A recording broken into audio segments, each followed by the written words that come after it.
gente, tudo bem? O título dessa aula é A Emergência do Nazismo e do Fascismo e o nosso objetivo é entender o que levou ao surgimento na Europa dos anos 20 e 30 do século XX, ao surgimento de ditaduras gravíssimas que levaram também à Segunda Guerra Mundial. A gente vai começar fazendo uma relação importante de três eventos históricos que aconteceram no início do século XX, que de algum modo contribuíram para o surgimento dessas ditaduras. O primeiro deles é a Primeira Guerra Mundial. O conflito que aconteceu entre 1914 e 1918 deixou muitos países arrasados, especialmente a Alemanha, que sofreu com o Tratado de Versalhes, que colocava uma série de punições a esse país pela destruição da guerra. Então, por exemplo, o Tratado de Versalhes impedia que a Alemanha tivesse força aérea.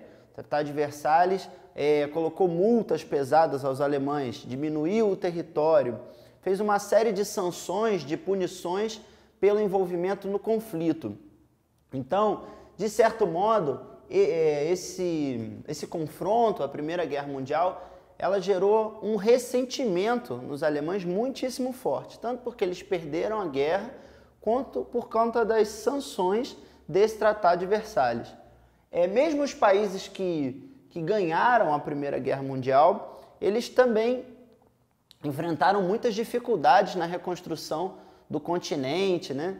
E, de certo modo, o conflito ele contribuiu para a ideia de que regimes de força seriam a melhor saída para a superação da destruição da guerra.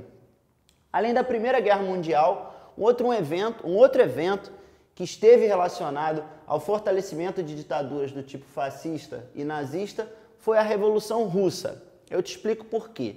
Na Rússia aconteceu a primeira Revolução Socialista. Revolução Socialista, como os historiadores chamam, quando os trabalhadores se unem, de maneira organizada e tomam o poder, acabando com as principais propriedades privadas, com as grandes empresas, com os latifúndios, trazendo essas propriedades privadas para a mão de um governo de trabalhadores. Isso que a gente chama de Revolução Socialista. E ela tinha acontecido na Rússia em 1917. Por que isso esteve relacionado à emergência de ditaduras na Europa? Porque o que acontece? Nos outros países, as burguesias, os comerciantes franceses, alemães, eles estavam muito preocupados, porque se essa ideia de Revolução Socialista pegasse, se ela se alastrasse por outros países, os interesses deles seriam ameaçados, eles perderiam suas empresas, perderiam suas propriedades. Então, o que acontece? Nos outros países da Europa, se teve o fortalecimento de partidos socialistas por conta dos grupos de trabalhadores, também os empresários, para evitar novas revoluções socialistas, apostaram todas as fichas, fizeram apostas altas em partidos que combatessem o comunismo, que, como a gente vai ver aqui, foi o caso do Partido Fascista na Itália e do Partido Nazista na Alemanha.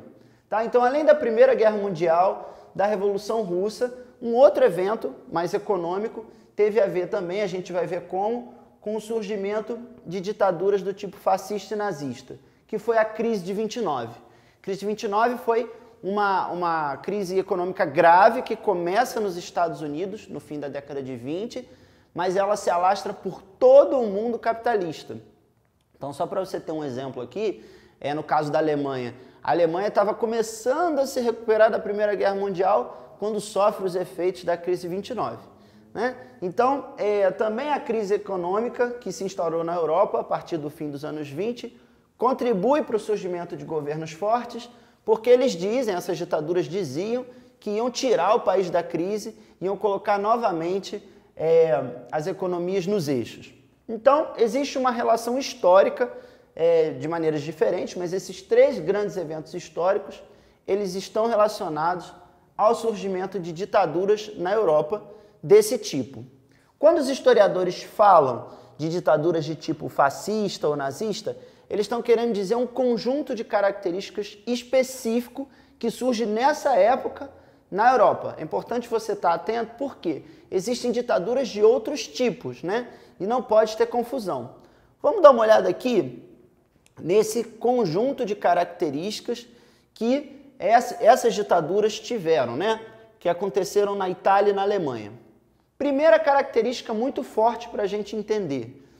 Tanto o nazismo, que aconteceu na Alemanha, quanto o fascismo, que foi mais forte na Itália, mas também se alastrou para outros países, ele defendia a militarização da sociedade. Isso quer dizer o seguinte: quem era nazista ou fascista, em geral, fazia as reuniões do partido vestido em trajes militares, por exemplo. Os nazistas e os fascistas combinavam desfiles armados pelas ruas da Europa e acreditavam que aquela forma de disciplina, aquela forma de organização do exército, ela deveria ser estendida a toda a sociedade. Então, tanto o regime nazista quanto o regime fascista acreditavam bastante que a sociedade deveria ser quase como um exército e acreditavam que o investimento pesado em armamentos era necessário para a afirmação do poder desses países no mundo. Isso é um primeiro aspecto desse tipo de ditadura. Outro que foi comum, a ideia de um nacionalismo exacerbado, ou seja, muito, né? Tanto o nazismo alemão quanto o fascismo italiano insistiam muito que a pátria era superior, que sacrifícios tinham que ser feitos pela pátria e tinham um forte sentimento de amor ao próprio país. Né? Às vezes, quando eu falo isso, o aluno fala assim, mas o que isso tem de ruim? O que acontece é que, frequentemente, quando você afirma a sua nacionalidade, você desfaz de outras nacionalidades, né? Ou seja, você diz que outras nacionalidades são menos. Né?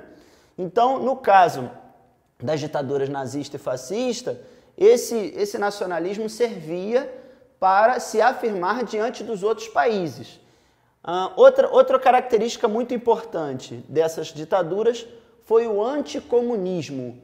Então a gente diz que o nazismo e o fascismo, eles combateram o comunismo nos países onde eles aconteceram. Por isso, aqui vale uma observação, é que em geral as burguesias, os comerciantes, eles fecharam com os nazistas e com os fascistas, ou seja, eles apoiaram os nazistas e os fascistas. Eles tinham muito medo que acontecesse uma revolução socialista pela Europa, além da Revolução Russa. Né? E aqui vale fazer um outro esclarecimento. Né?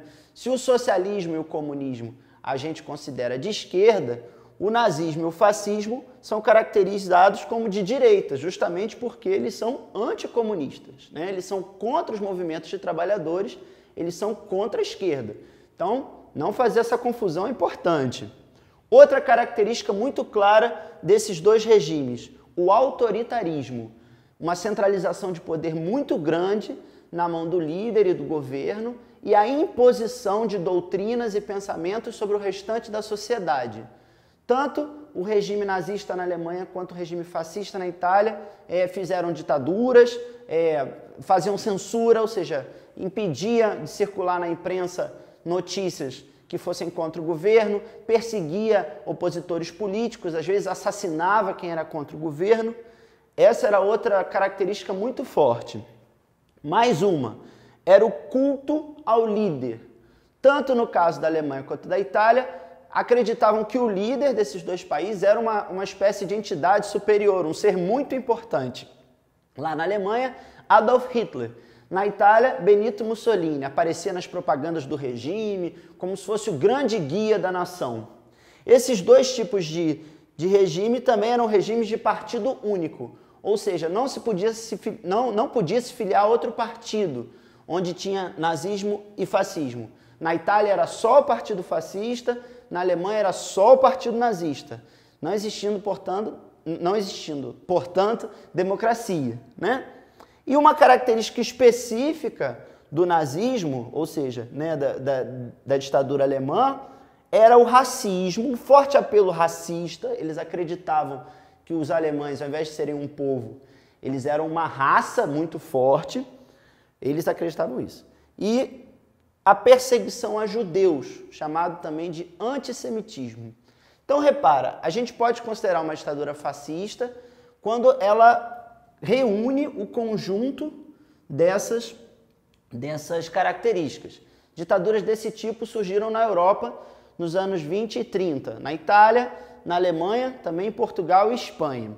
Aqui para a nossa aula a gente vai dar destaque a dois exemplos que eu já mencionei e agora a gente vai aprofundar. O primeiro deles foi o surgimento nos anos 20 do fascismo na Itália.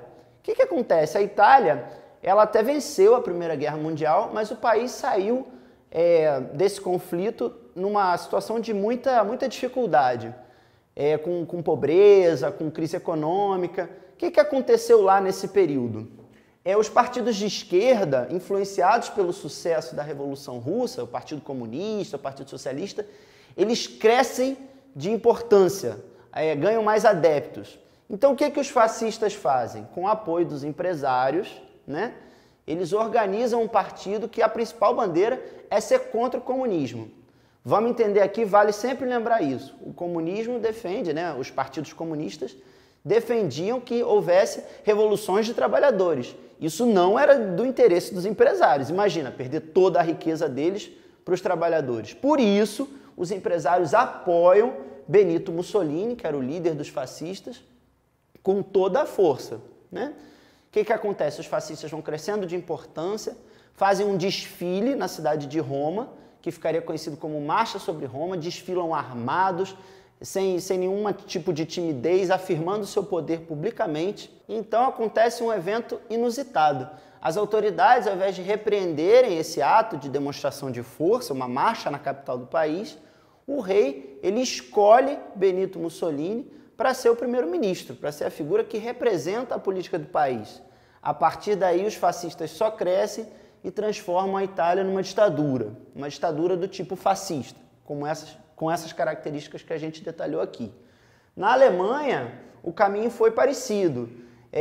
O país sentiu muitos efeitos da crise de 29 e os nazistas, diante de um país que está em desemprego, em inflação, com a moeda desvalorizada, eles prometem que um governo forte vai tirar o país da crise.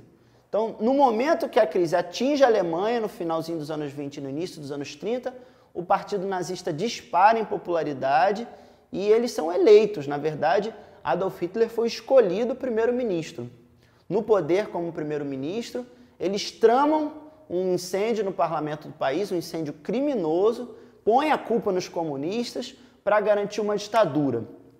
E isso acontece. Adolf Hitler, no início dos anos 30, já é um ditador na Alemanha e põe em prática toda essa receita fascista aqui, né? O fascismo alemão, a gente dá esse nome de nazismo.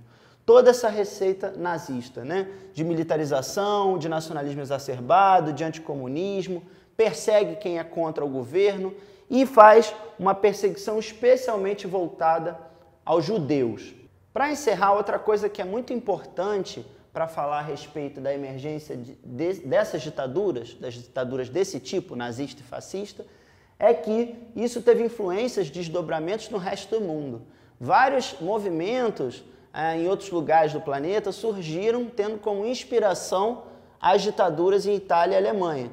Dei o exemplo aqui já de Portugal e Espanha, que tiveram regimes de inspiração fascista. No Brasil teve a Ação Integralista Brasileira, que era uma espécie de nazismo verde-amarelo, era muito parecido. E mesmo o governo de Vargas, que não era um governo fascista, tinha algumas diferenças, tornou-se uma ditadura e se mostrou em alguns momentos simpático ao regime da Alemanha e da Itália. Para encerrar, eu às vezes tenho alunos que me perguntam assim, professor, por que você toda vez que fala tão abertamente contra as ditaduras, especialmente contra o nazismo e contra o fascismo? Eu explico, os regimes autoritários, as ditaduras, fascismo e nazismo foram ditaduras, elas perseguem todas as pessoas que são contra, né? E estão sempre criando um novo inimigo, de maneira que é muito difícil sobreviver num país onde um regime autoritário toma lugar, né? O ensino de história também tem que estar associado à defesa dos direitos humanos como a liberdade. Por isso a gente tem que ser sim contra as ditaduras, tá certo? Um abraço e até a próxima vez.